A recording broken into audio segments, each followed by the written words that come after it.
I want to talk about something that bothers me about living in New England. What's going on, guys? My name's Ethan. This is Hardcap Games, a special sports edition of Hardcap Games. Something that popped in my mind earlier, and I was talking with my grandfather about it the other day, and I really wanted to actually convey my thoughts on this subject, which is that football in New England kind of stinks. It's not good.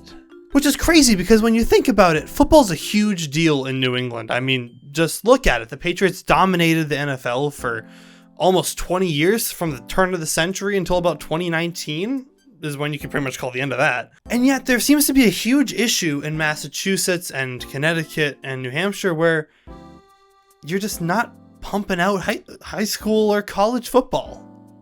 And why is that? I don't especially get it. So I started to do a deeper dive into high school and college sports. What I learned from that is that New England sports don't really hold a candle to the rest of the United States. And it's kind of insane. When you think about the larger sports at play, like obviously UConn just won the basketball championship, and BC women's lacrosse or field hockey or whatever it was won like 2 years ago. BC's a pretty good baseball school. UNH has a really good women's hockey program, or at least did for like 20 years or something like that. But we're talking about football today. We're talking about football. It's not to say that New England doesn't have good schools for athletics, not at all. But New England doesn't have one top 100 high school football team. And why is that? I don't especially get why that's the case.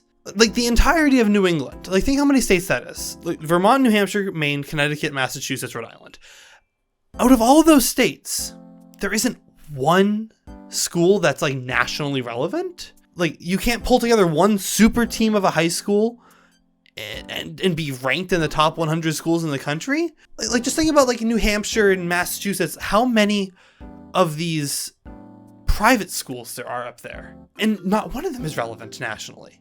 It's insane.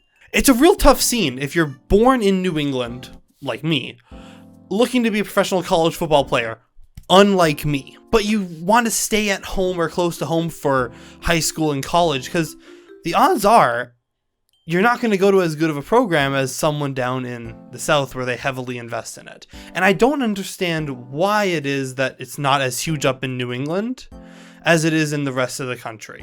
It feels like there's a stronger chance that if you're from New England, unless you go to one of those like top tier schools in Massachusetts or Connecticut, like Thayer Academy, where a prospect I'm going to talk about in a minute is from, or you go to like BB&N down in Cambridge, or St. John's Prep School, it feels like there's just not a great chance you're going to play on a relevant team, and that could probably hurt your stock a little bit as a recruit. I don't know especially how it works. I wasn't a high school football player. I'm just a fan. But I feel like the deal is that if you're really good, those really good schools down in the South, like IMG Academy, are going to come find you, and then they're going to take you down to them, and you'll play down there. That's just what it feels like from an outsider's perspective. Every year, the entirety of New England has a handful of like 3 and 4 star prospects, and maybe every year they'll have 1 or 2 across the entirety of New England that are 5 stars, and most of them are from Mass and Connecticut. Like going back a handful of years, I was only able to find like 2 prospects that appeared on 24/7 Sports Recruiting Board from the states of New Hampshire, Rhode Island, and Maine. It's not as big, and I get it. There's less people up there. There's less of a chance that someone's going to be just naturally gifted at the sport. But like 2? And the side effect to that is that if you go to one of those high schools around Massachusetts, the odds are you're not going to end up going to a college in New England for football, if that's what you want to do. And I think it's rightfully so that that's the case. I mean, personally, if I was a 17-year-old looking to maybe go be a professional football player, and I had the option of choosing between Georgia or UConn, it's not a hard decision. I get it. It makes sense. I would go play for Georgia, Bama, really any school in the South in a heartbeat if I was a player, because SEC is like the top league. It's like the Premier League of college football, right? And there's like the Big Ten, which is like its little brother La Liga, right? And then there's like the ACC, and we don't talk about them. So if my options are Alabama or Boston College or Alabama or Holy Cross, I know who I'm going to choose. It's not a hard decision to make. Take, for example, this guy right here, Samson Akinola. I hope I'm pointing at his face. If I'm not pointing at his face, I'm going to move myself to point at his face.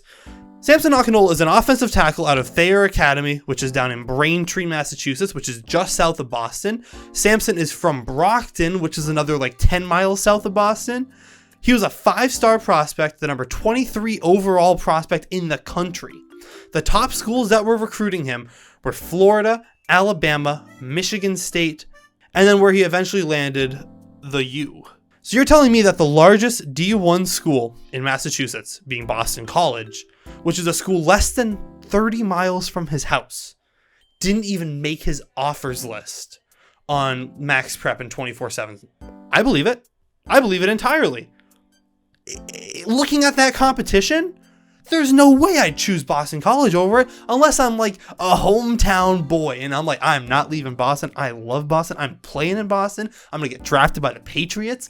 Like, there's no way I'm staying here. If I have the option to go to Bama and play with Nick Saban, or go to Florida, or go to Georgia, like, it's not hard, right? Another case. Here's another one. The other 5-star from this year's class, the class of 2023, is gonna be a freshman this year. This is Jonel Aguero. He is the number 37 player in terms of composite in the entire country. He's the number 3 safety in the nation. He went to St. John's Preparatory School in Danvers. He's born and raised in Lynn, which is like 5 minutes south along the same highway. He received offers from Florida, the U, Ohio State, and Bama, and then he finally committed to Georgia. Again, where are the New England schools? Out of sight, out of mind. So, like, what is it exactly about New England? I don't exactly know. Is it the location? Is it that Jeff Hafley and Don Brown and Jim Mora just don't know how to recruit? For those who don't know, that's the BC, UMass, and UConn coach. I think for Boston College, I think we can partially point at the academic standards attached to BC. Basically, BC is notorious for like not bending at all on their academic standards for players. If you wouldn't make it into the school off of scholarship, you're probably not going to make it there.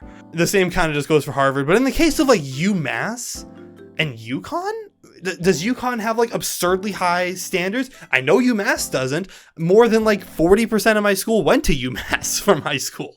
The only thing I can really identify as like a driving, motivating factor here is just that colleges in New England just aren't competitive. They're not competitive at all. They can't attract these highly recruited, highly touted players because they're not good enough. I'm sure that there are some great people working at Boston College. I'm sure if I met Jeff Hafley, I'm sure he'd be a great guy to talk to. Love to sit down and have a cup of coffee with him, you know. But they're just not good teams. BC, UConn, and UMass are the only schools in FBS in the entirety of New England.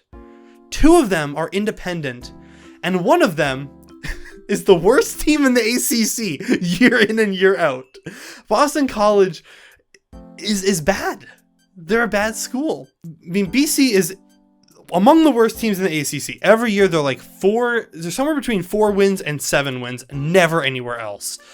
And they're 3 of their wins are locked every year as being like whoever they play week 1, because it's always like some random school you never heard of.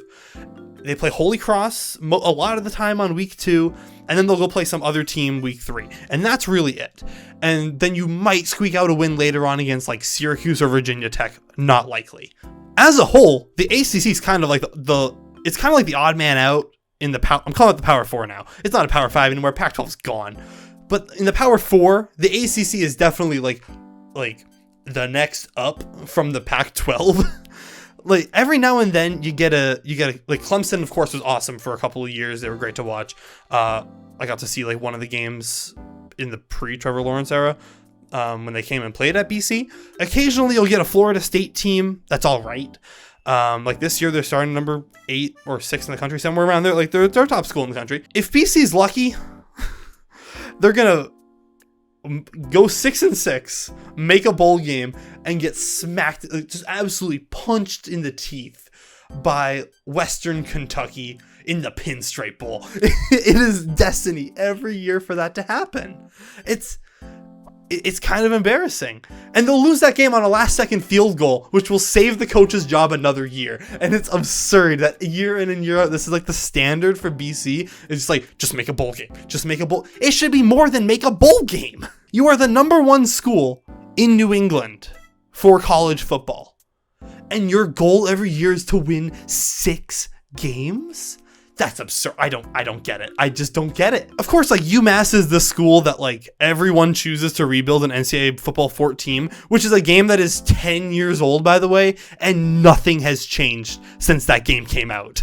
And UConn, well, you know, they can put their money somewhere else. So now I do have to commend Boston College. I can't really talk about UMass and UConn because they're terrible at recruiting. BC is at least like going after those players in Massachusetts and Connecticut. They're not getting many of them, but they're getting some of them. Like this year, they're bringing in 5 kids from Mass, including one's a 4-star running back, which isn't bad. And then they have 3 or a bunch of other 3-stars. I think BC has, I'm going to show it right here. They either have 1 or 2 4-stars. Everyone else past that is either 3 or below. But in terms of like the class rankings, BC has like the 57th best draft class. UMass has the 82nd, which is actually crazy high for UMass. I'm shocked by that.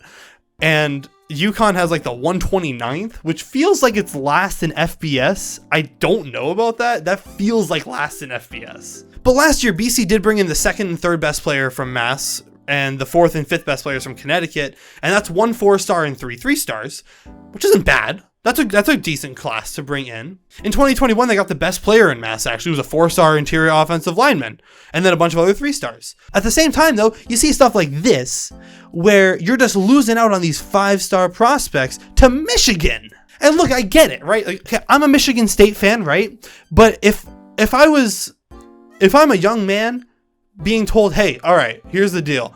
Come play with me, Jeff Hafley, at Boston College, or you can go to Michigan and play for John Harbaugh. It's not hard. It's not hard. Michigan's a much better program than Boston College is. Even as a Michigan State fan, I will acknowledge I would play for John Harbaugh over Boston College. It just makes me go, yeah, I get it, right? It makes sense as to why that would be. And then I look deeper at like all of these Massachusetts guys here, and BC's always in the mix for some of them. You know who's not in the mix for any of them though? Is UMass. UMass doesn't even have a starred recruit committed to them out of their own state. That makes me sick. How'd you not get 1 2-star from your own state to commit to you, UMass? Like, how? What the heck? So in my opinion, the only school with the ability to become a New England recruiting powerhouse is Boston College. Mostly because BC alumni are just loaded. So like, come on, BC, let's get your NIL up. Like, come on, start dishing out that money to people. Like, let's bring in some 4- and 5-star players and make a run at like an 8-win season. Like, let's do it, BC. Come on. UConn, I don't know, just go win another basketball natty and just say, yeah, we stink at football, but at least we've won 4 basketball natties since 2000. Is it 5? Is it 4 or 5? I don't even. It's so many. It's so many. And UMass. I don't know, man. Go throw a rager or something. You just beat New Mexico State last week. Like that's exciting. Go. That's cause for celebration. So like, yeah, this has been a bit of a ramble. I've been going for a while now, but it's something that's really bothers me for a while. So I guess that's it. Leave a like. I don't do sports stuff often, but I like talking about sports. So subscribe for more sports. I play video games mostly. So peace.